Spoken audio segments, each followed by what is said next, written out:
예수님 때 왜 그 율법 가지고 그렇게 속을 상했는지, 또 바울이 그 율법을 그렇게 비판을 했는지, 그 이유를 알려면 이 토라를 공부해야 되는데, 이제 우리가 지금 모세오경을 하고 있습니다. 하고 있는데 이 모세오경을 하면 저는 항상 이 모세오경 하면 옛날에 아픈 게 기억이 나서 신학교 면접 때 교수님이 모세오경이 뭔지 아냐고 그래서 제가 모른다 그랬거든요. 고3인데 고3이 모세오경 알 것 같으세요? 모르죠. 그래서 너 창세기 들어봤니? 그래서 예 그랬더니 창세기 출애굽기 쭉 5개가 모세오경이야. 그래서 떨어지는 줄 알았어요. 그분이 누구냐면 이상직 교수님이세요. 지금 호서대학교 교수님 계신데 너무 인상이 좋으신 분이 모세오경 물어봤는데 제가 대답 못해가지고 아주 하루 밤을 못 잤어요. 떨어진 줄 알고. 근데 그래서 이 모세오경을 이제 이걸 우리가 토라라고 하고, 이걸 이제 이렇게 창세기가 있잖아요. 창세기부터 출애굽기하고 레위기하고 민수기하고 이 신명기예요. 근데 핵심은 뭐냐면 하나님의 법을 얘기하고 싶은 거예요. 근데 이 법을 설명할 때 이 5권의 책이 이 2가지가 있는 거예요. 하나는 이야기가 있고 하나는 법조문이 있는 거예요. 법조문이 이 2가지가 있는데 이게 참 기가 막힌 이 아이디어예요. 이 사람들이 뭐냐면 법 공부하는 사람 외에는 법조문 자체가 재미없잖아요. 근데 이 소설책은 재밌단 말이죠. 근데 이 소설책과 법조문을 섞어버렸어요. 이게 그러니까 마치 우리가 드라마 보시다 보면 요즘에 CF가 도중에 나오죠. 마치 드라마 한 30분 보다가 CF 나오고 또 뭐 이렇게 농구하다가 CF 나오고 이렇게 하듯이 이야기가 쭉 진행되다가 법조문이 들어갔다가 그 다음에 나오고 이렇게 들어갔다 이렇게 나옵니다. 근데 이 창세기는 법조문은 없고 이야기만 있어요. 이야기만 있는 게 그래서 재밌죠. 창세기는. 그 다음에 레위기는요 법조문만 있어요. 쉽게 말하면 법조문만. 아시죠? 그래서 레위기가 재미가 없죠. 그 다음에 이 신명기는 이제 곧 보실 신명기는 일종의 이것도 법조문이에요. 설교만 있어요. 설교. 모세의 설교 3편을 묶은 거예요. 3개. 그러니까 법조문이죠. 신명기 법전이죠. 그러니까 이렇게 있는데 나머지 이 2개가 출애굽기와 민수기가 바로 이야기하고요. 그 다음에 법조문을 섞은 거예요. 이게. 그래서 이 출애굽기 보면은 19장까지는 막 이야기가 나오다가 갑자기 20장부터는 성막 만드는 법, 그 다음에 무슨 율법 나오잖아요. 그렇게 재미없어지죠. 이렇게 섞이고. 그 다음에 이 민수기도 마찬가지로 이야기와 법이 섞여 있는데 가장 비빔밥처럼 잘 섞인 게 민수기예요. 그래서 민수기는 이야기가 쭉 진행되다가 갑자기 죽은 시체를 만지는 법에 대해서 나왔다가 그 다음에 제사 지내는 법이 나왔다. 이게 쏙쏙 삽입돼서 들어오죠. 이게 법조문들이 이야기 속에. 그게 이제 민수기인데요. 그래서 이제 이야기와 그 법조문이 잘 섞여 있는 걸 민수기라고 생각해 주시고 이 지도를 잠깐 보시면요. 이제 이 출애굽기 3장부터 출애굽기부터 신명기 끝날 때까지 이 4권의 책이 다루는 게 40년짜리 역사거든요. 40년 역사인데 그 중에 이제 여기 라암셋 있죠. 여기 라암셋 이곳에서부터 출발을 했잖아요. 출발을 해서 요 시내산까지 오는데 1년 걸렸다고 보시면 돼요. 1년. 그러니까 10가지 재앙부터 시작을 해서 실제로 출발해서 홍해 건너가지고 여기까지 오는 건 3개월이에요. 저기서부터 여기까지는 3개월밖에 안 걸렸는데 전체로 따지면 일단은 한 1년 정도 기간으로 보는 거예요. 그 다음에 시내산에서 1년을 머물러요. 요 시내산에서 1년 머무는 게 바로 출애굽기 20장부터 그 다음에 레위기 전체 그 다음에 민수기 10장까지 이 3권의 책이 담고 있는 게 시내산 1년짜리 역사예요. 그러니까 출애굽기는 이 40년 역사 중에 딱 2년을 얘기한 역사, 2년짜리. 그러니까 출애굽했어요. 시내산에서 1년 동안 성막하고 율법 만들었어요. 이게 2년짜리입니다. 출애굽기가. 그 다음에 레위기는 바로 이 시내산에서만 있었던 얘기예요. 율법만 얘기한 거예요.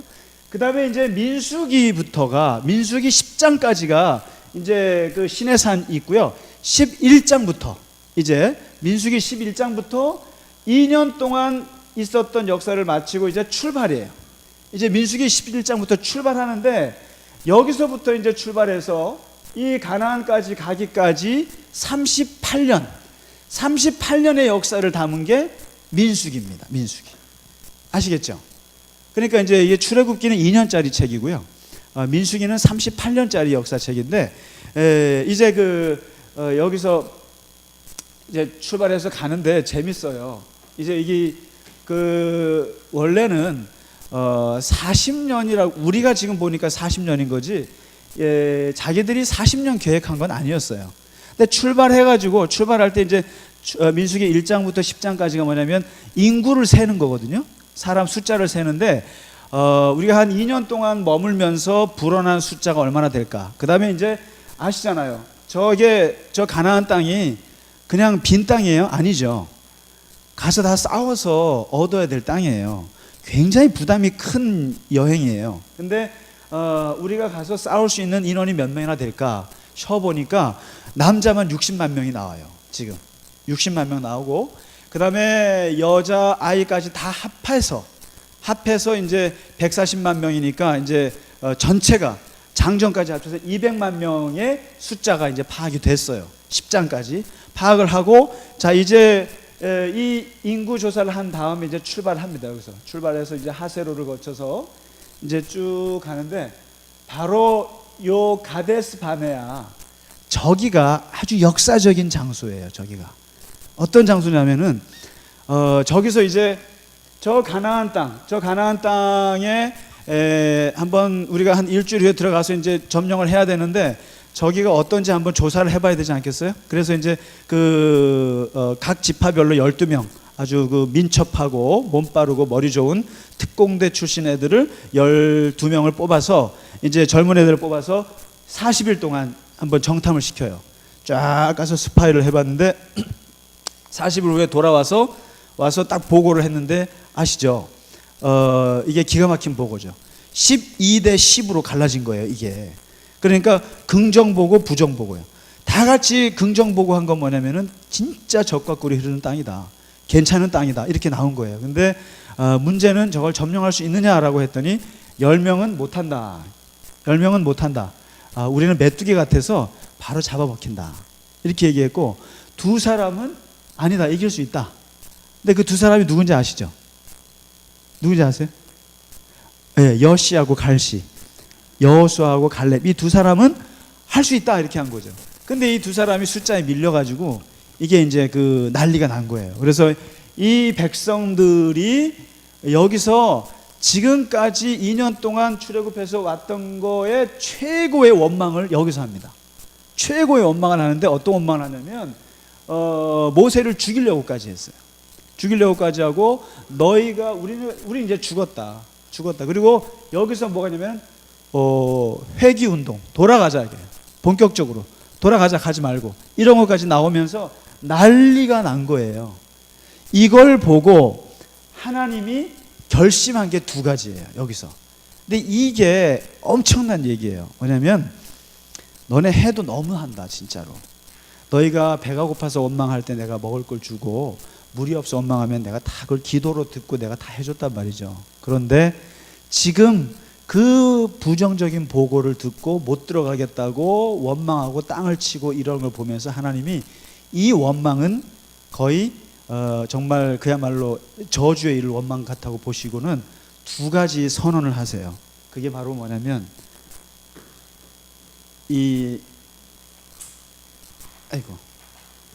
잘 안 지워지는구나. 한 가지는 너네가 40일을 했는데 40일 곱하기 1년으로 계산하겠다, 이거죠. 1년에서 얼마가 나오죠? 40년이 나오죠.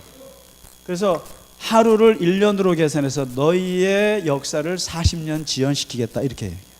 그래서 40년이 된 겁니다, 이게. 원래는 사실 그들이 제대로만 들어갔으면 일주일이면 들어갈 수 있을 수 있는 거였죠. 사실 이게 이렇게 길지 않았는데, 그 원망하는 걸 보고 40년으로 연장, 여기서 나타나는 거죠. 40년 연장. 두 번째는 지금 원망하는 세대가 1세대예요. 1세대예요. 지금 갓 출애굽에서 나온 세대인데 이 사람들은 가나안 땅에 못 들어간다. 이렇게 딱 했어요. 그럼 누구죠? 모세, 아론을 비롯해서 그 세대는 못 들어가고 여호수아, 갈렙 세대가 들어간다는 거예요. 그러니까 이 원망했던 세대, 이 얘기를 하세요, 하나님께서. 이걸 어디서 하냐면 가데스 바네아에서 기가 막혀가지고 하신 말씀이고, 결국 이 말씀 때문에 이 주위를 38년 동안을 뺑뺑뺑 돌아요. 뺑뺑뺑 돌면서 일어난 일이 민수기예요. 한번 이렇게 보실래요? 저기 참 지난 시간에도 다 공부하셨겠습니다만은 만다가 지겹다고 못 먹겠다고 고기 달라고 난리쳐가지고 하나님이 한 달 동안 실컷 먹으라 하고 준 게 뭐예요? 메추라기. 실컷 먹어봐라. 이 탐욕스러운 인간들아 하면서 주셨죠. 그 다음에 이제 본격적으로 모세한테 반역하기 시작하죠. 모세한테 반역했던 사건은 3가지.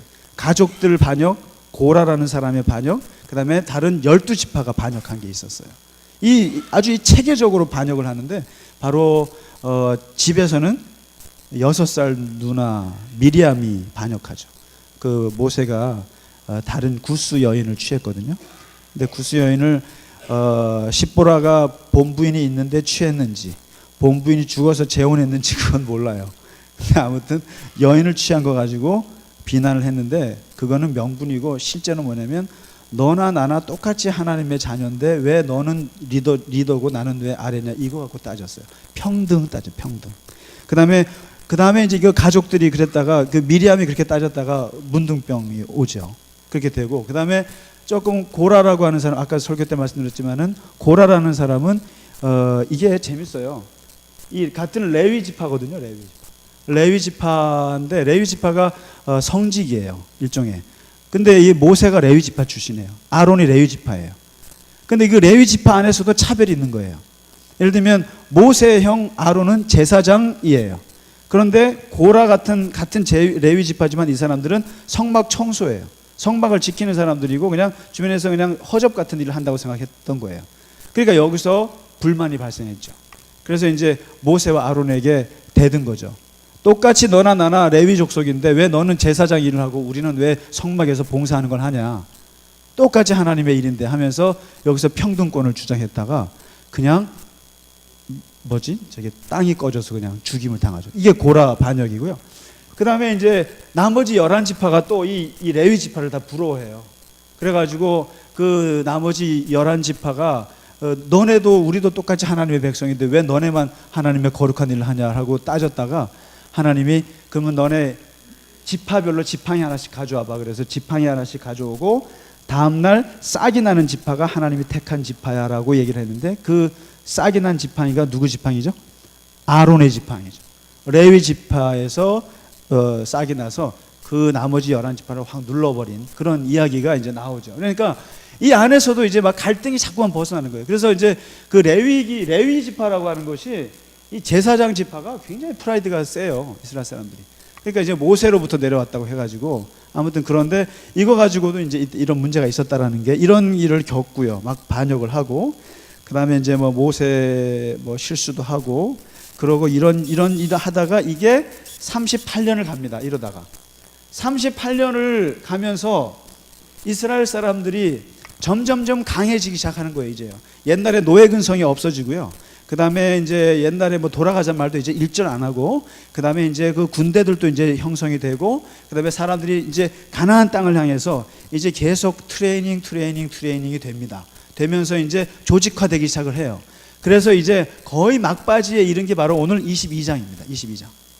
자, 이제 22장인데, 이제 제가 이걸 긴 걸 팔이 짧아가지고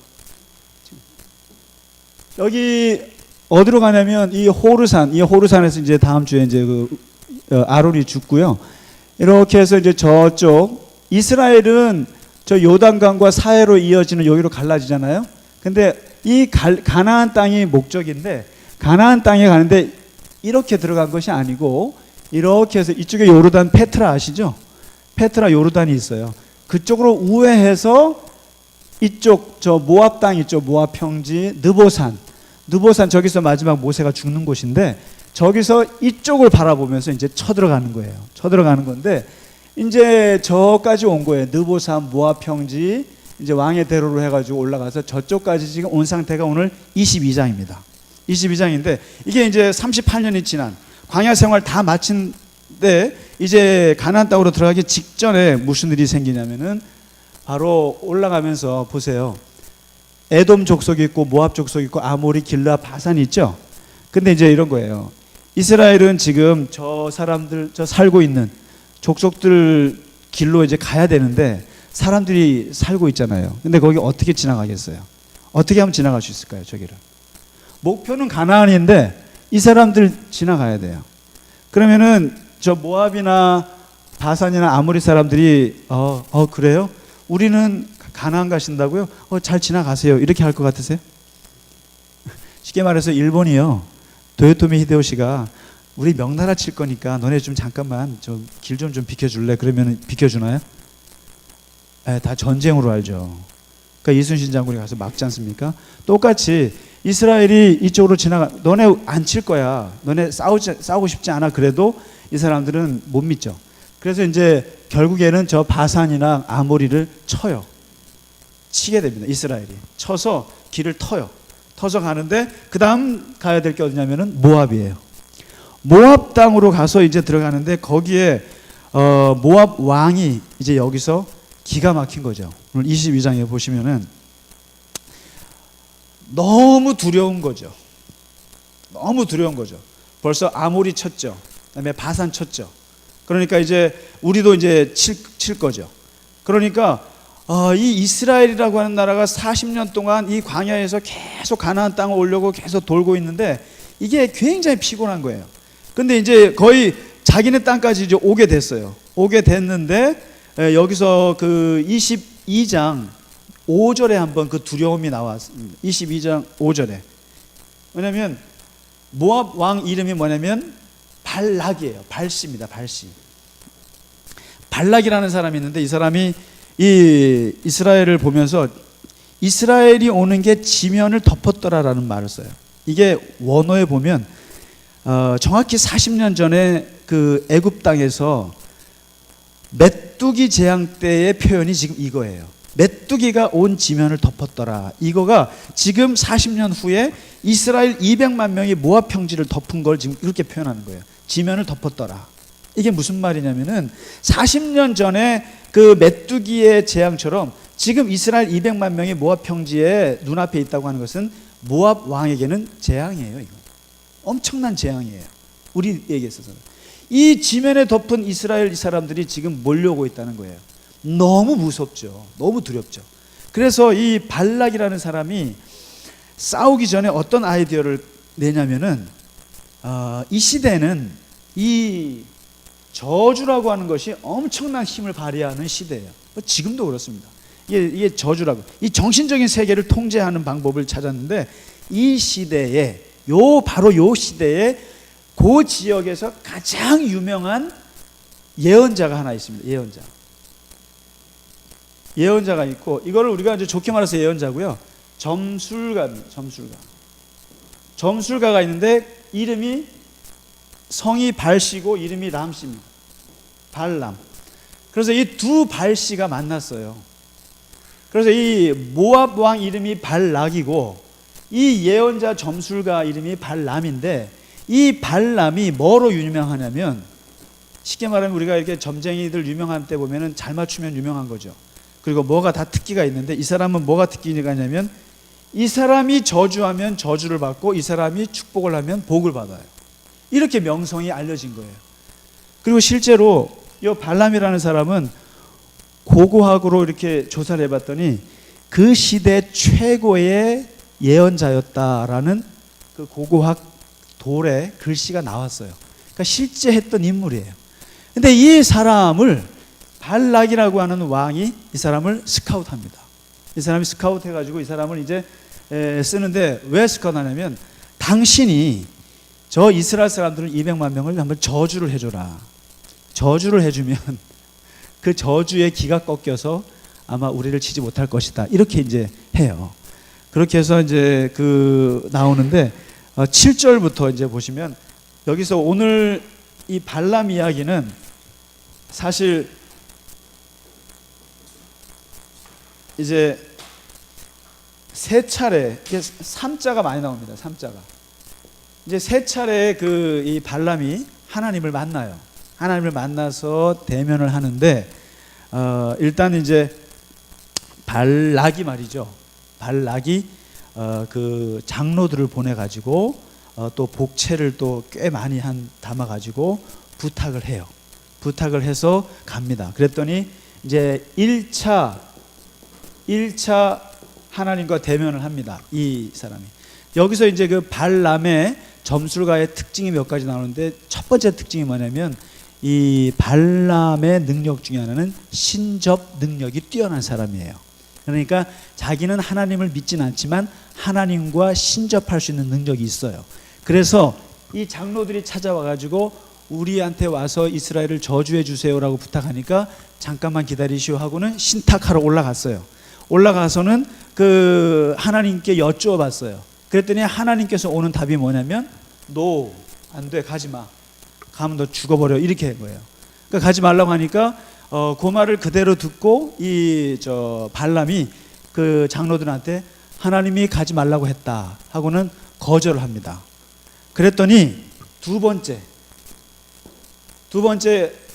이 장로들이 돌아가서 거절당했다 그러니까 발락 왕이 얘가 복채가 적어서 그런가 보다. 그래서 이번에는 지난번에 차관급이 갔으면 이번엔 장관급을 보내요.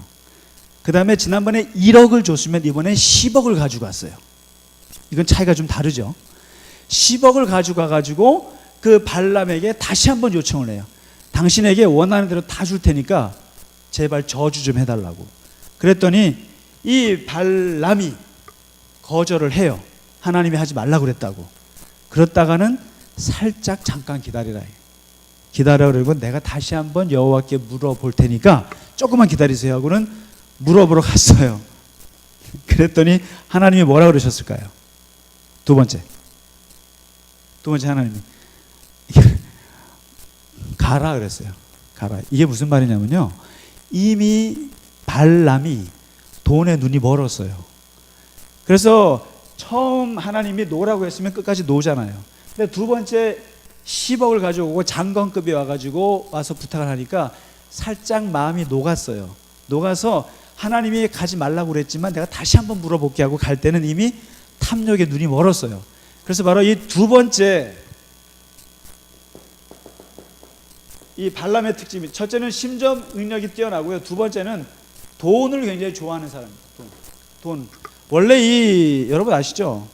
이게 지금 예언자가 아니에요. 점성술사, 이게 점쟁이들 돈 좋아하죠.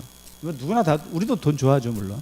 근데 돈을 보고 탐욕이 된 거예요. 그래서 이게 마음이 바뀌어서 하나님께 물었는데 하나님이 기가 막힌 분이신 거죠. 다 아는 거예요. 네가 이미 마음이 변했다는 걸 아시고는 가봐라 이거야. 가라. 말리질 않으세요. 이게 기가 막힌 2차 대면에서는 하나님께서 이 발람의 자유의지를 그냥 인정해 주세요. 자유의지. 이미 돈에 멀어서 이미 마음이 바뀌었다는 걸 알고 가라 이거예요. 이제 그런 거죠. 뭐 아이스크림을 자꾸 아이가 그냥 먹는데 먹으면 안 되잖아요, 자꾸만. 근데 10개 먹고 20개 먹고 하니까 어머님 뭐라 그래요?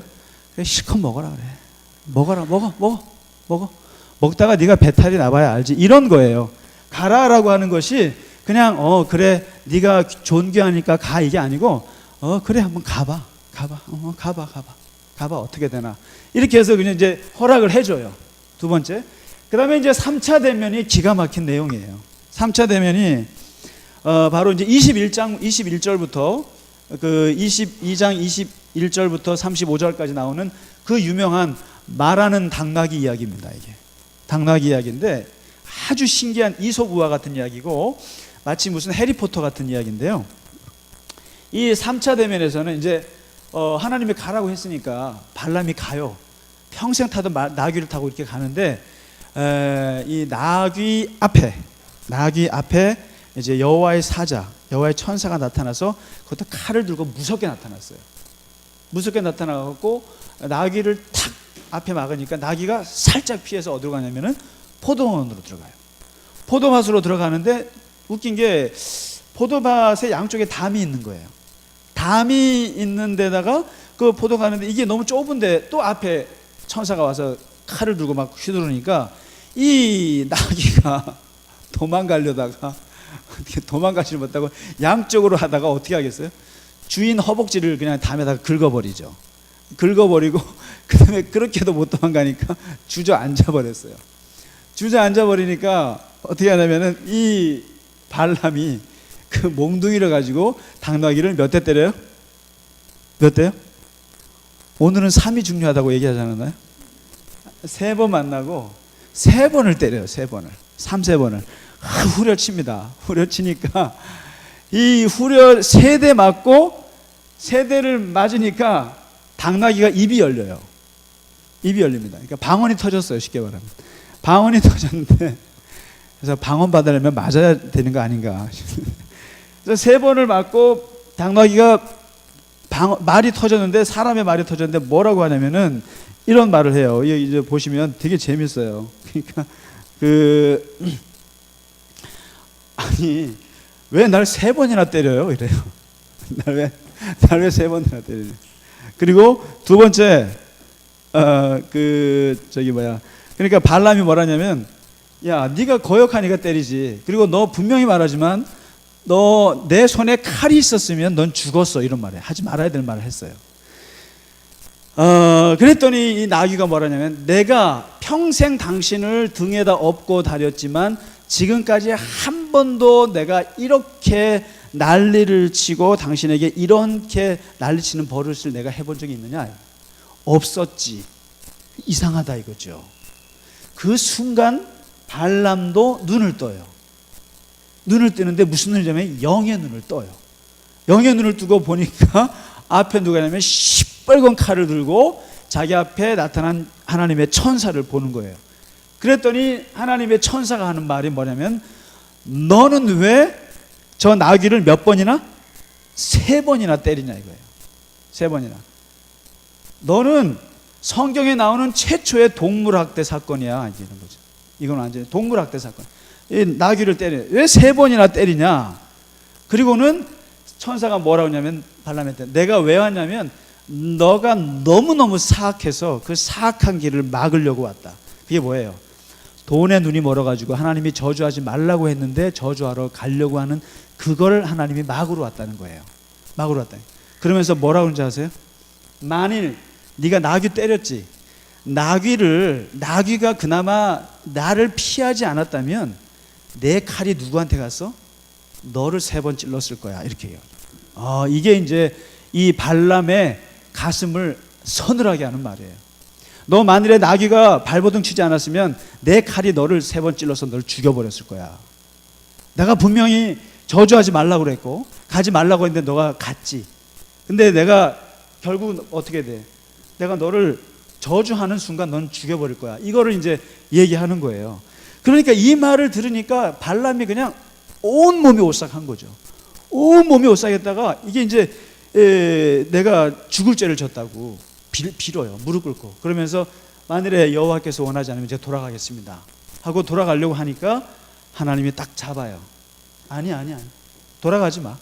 가지 말고 가. 따라가는데 가서 내가 하라는 대로만 해. 죽어 이거예요. 이게 됐어요. 자 그러면요 지금 여기 이솝우와 같은 이 말하는 당나귀 이야기 속에서 도대체 성경은 뭘 말하려고 그랬을까요? 여기서요. 웃기지 않으세요? 이 이야기? 나귀가 말을 하고 말이죠. 이 웃기단 말이죠. 이게 이 이야기를 만든 사람이 기가 막힌 머리가 좋은 거예요. 사실은 뭐냐면 이 시대에 발람은 최고의 점성술사입니다. 최고의 신접 능력자예요. 그리고 최고의 말에 어마어마한 능력을 가진 사람이에요. 근데 그 사람인데 이 지금 당나귀 얘기를 하면서 뭘 얘기하고 싶냐면 하나님의 관점은 뭐냐면 세상에 제일 뛰어난 저런 점성술사도 당나귀만도 못하다라는 거예요. 당나귀가 보는 하나님을 너는 못 본다는 거예요. 나는 네가 아무리 뭐 예언 잘하고 그렇다고 떠들고 다녀도 짐승봐도 못한다는 거예요. 완전히 디스하는 거예요, 이 사람을. 디스.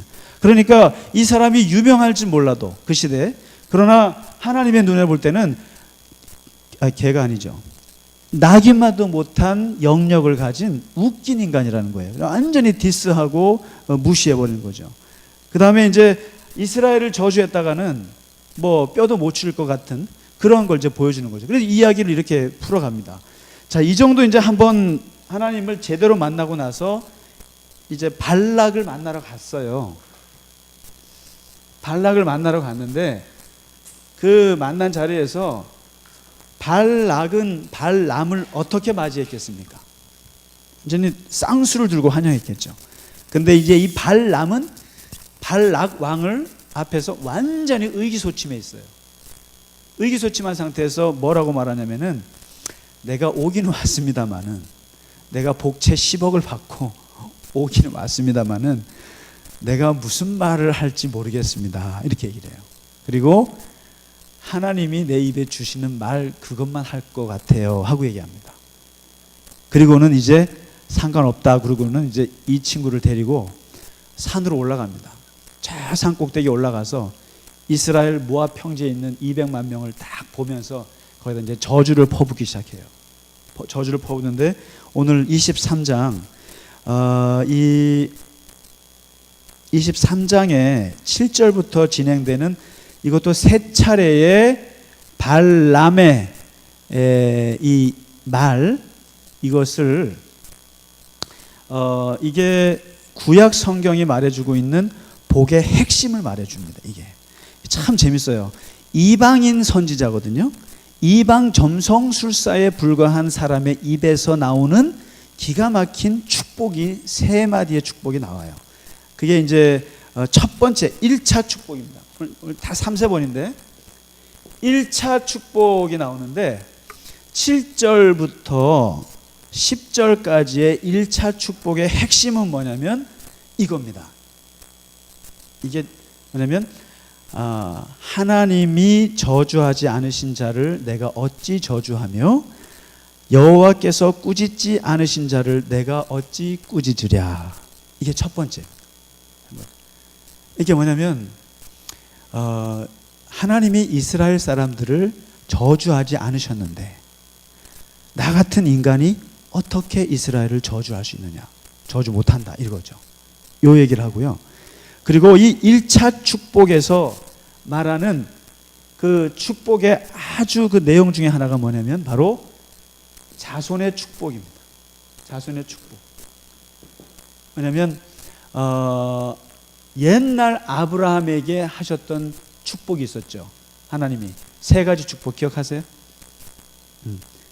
자식 축복, 땅의 축복, 인간관계 축복이었는데 이 축복 중에 제일 먼저 축복이 자식의 축복이에요. 내 자식을 하늘의 별처럼, 그 다음에 바다의 모래처럼 어마어마하게 많게 하겠다라고 하는 그 예언을 지금 보고 있는 거예요. 발람이. 그때 이삭 겨우 낳을까 말까 했던 아브라함에게서 지금 400년이 지난, 거의 어떻게 보면 500년 가까이 지난 지금 200만 명으로 성취가 된 것을 얘기하는 거예요. 근데 이 보라 이거죠. 이 뭐라고 말하냐면 하늘에 야곱의 티끌을 누가 세고 이스라엘을 4분의 1로 쪼갠다고 해서 누가 이걸 셀 수 있겠느냐. 너무 많다는 거예요. 너무 많은데 이 자손의 축복을 지금 발람의 입에서 하고 있는 거예요. 첫 번째 1차 축복이. 그 다음에 이제 이랬더니 발락이 그냥 바락바락 하는 거죠.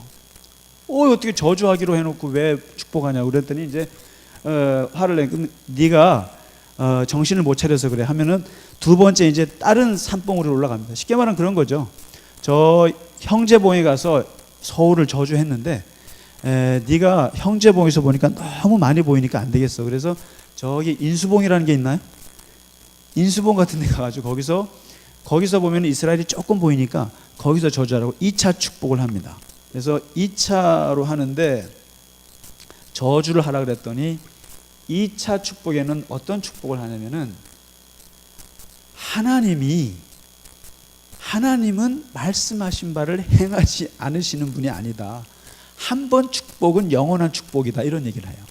그러니까 한 번 축복한 이스라엘은 영원히 축복한다. 이게 아주 그냥 못을 박아버리는 얘기를 하죠. 그리고 2차 축복에서 했던 내용이 바로 뭐냐면 군사력에 대한 거예요. 군사력. 너무 강하다 이거죠. 너희는 너무너무 강하다. 마치 그냥 들의 소가 풀을 다 훑어먹는 것처럼 너네가 그냥 가는 곳마다 다 이길 것이다. 이렇게 이제 축복을 하는 거죠. 2차 축복. 그 다음에 이제 3차에 이 정도 되니까 이제 그 발락이 아예 입을 틀어 막아요. 발람에게. 아예 저주도 하지 말고 축복도 하지 말라고. 막 화를 내니까 이번에 세 번째 또 부올산이라고 하는 봉우리로 끌고 가서 거기서 마지막 저주를 부탁을 했는데 여기서는 더 기가 막힌 축복을 합니다. 뭐냐면 세 번째 축복입니다. 세 번째 축복에서는 이번에는 경제력을 축복합니다. 경제력. 물통에 물이 넘쳐날 것이고 어마어마할 것이고 그 다음에 그 너희의 벌어지는 것이 골짜기 같고 강가의 동산 같고 물가의 백향목 같다고 너무너무 아름답고 풍요롭고 이 경제력을 그냥 복을 빕니다. 이게 발람이요. 자 이렇게 되니까 발락이요 기가 막혀가지고 발람을 내쫓아버립니다. 그게 오늘 몇 장이요? 예, 24장 25절. 발람이 일어나 자기 곳으로 돌아가고 발락도 자기 길로 갔더라. 두 발씨가 헤어집니다. 이제. 그러니까 돈 10억 받아먹고 그냥 완전히 이스라엘을 축복만 해준 거예요. 그러니까 저주 안 한 것만으로도 덜할 뻔했는데 그냥 저주는 안 한 게 아니라 아예 축복까지 복을 줘버렸기 때문에 이게 완전히 발락으로서는 뭐 기가 막힌 실패죠. 그렇게 했어요. 그렇게 하고는 이제 이스라엘을 축복을 하는데요. 도대체 그러면 이 발람 이야기를 민수기에서 왜 하겠냐는 거죠. 이게 진짜 사실에 근거하건 사실이 아니라 할지라도 이 22장부터 24장의 이야기는 가나안 땅에 들어가기 전에 이스라엘에게는 아주 중요한 과정이에요. 이게 뭐냐면 우리는 복받은 존재라고 하는 자기의식을 이스라엘 사람들은 여기서 강하게 갖는 거예요, 지금. 그래서 여기서 그 축복의 세 가지 원리가 딱 담겨져 있습니다. 첫 번째가요, 정리를 하겠습니다. 뭐냐면, 아까 말씀드렸다시피 23장 8절에 있는 말씀처럼 쉽게 말하면 아까 뭐 군사력도 축복하고 또 뭐 경제력도 축복하고 그 다음에 여러 가지 자손도 축복하고 이거 다 내용이고요. 이스라엘 사람들이 이 발람의 이야기 속에서 이 기독교인들이 어떤 축복의 관념을 갖게 되냐면 바로 이거예요. 아까 말씀드렸던 하나님이 저주하지 않은 자를 내가 저주할 수 없으며 하나님이 꾸짖지 아니한 자를 꾸짖을 수가 없노라 이거예요. 그러니까 하나님이 복주기로 작정한 사람은 그 누가 저주를 해도 저주받을 수가 없다는 거예요. 그러니까 이것을 이스라엘 사람들은 자의식을 이렇게 갖기 시작한 거예요.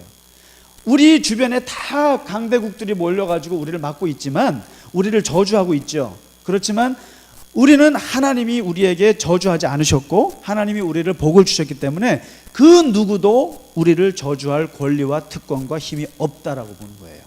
이거를 가나안 땅에 들어가기 전에 인식하라는 거죠. 중요한 거 아닙니까? 이게 기독교인들 하나님께서 우리를 축복하셨으면 그 누구도 우리를 저주할 수 없다 이거죠.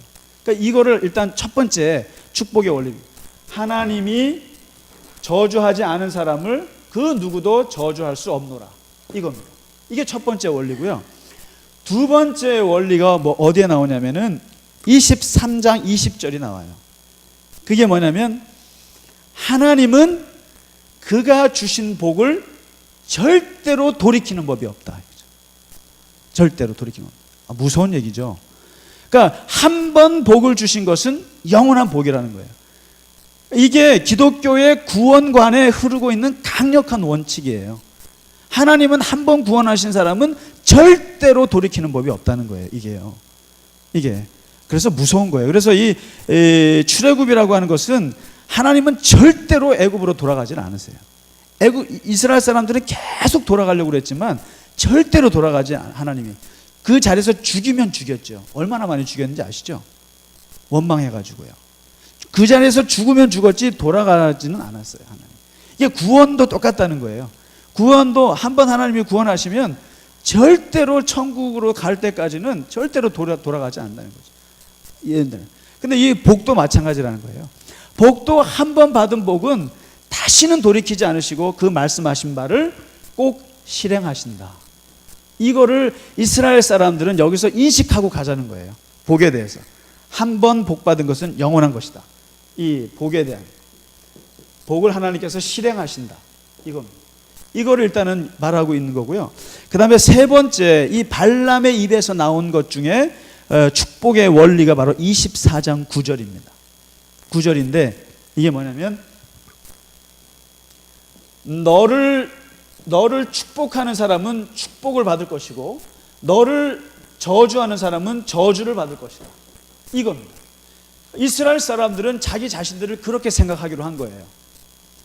그러니까 모압 사람들이 우리를 저주하면 저 사람들은 저주받아요. 그 사람들이 우리를 축복하면 그 사람들도 복을 받아요.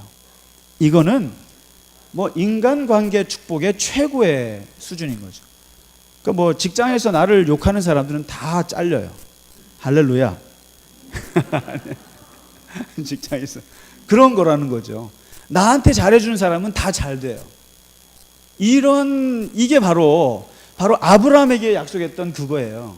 아브라함에게 너를 축복하는 자는 내가 축복하고 너를 저주하는 자는 너를 저주하리라. 이게 500년이 400년이 지난 지금에도 똑같이 하고 발람이라는 사람이 명성을 얻게 된 것도 그거였었어요. 그 사람이 축복하면 다 축복받고 그 사람이 저주받으면 저주하는 이런 것 때문에. 그러니까 이러한 것을 이스라엘 백성들이 자기네들이 그러한 사람이라는 걸 여기서 인식을 하는 거죠. 이렇게 해서 이 발람의 이야기 속에서 사실은 그가 3번 하나님을 대면하고 나귀를 3번 때리고 하나님께 3번 맞을 뻔했고 그리고 3번을 이스라엘을 축복을 하는 이 이야기 속에서 그냥 단순히 그냥 말하는 나귀가 나와서 웃긴다 이게 아니고요.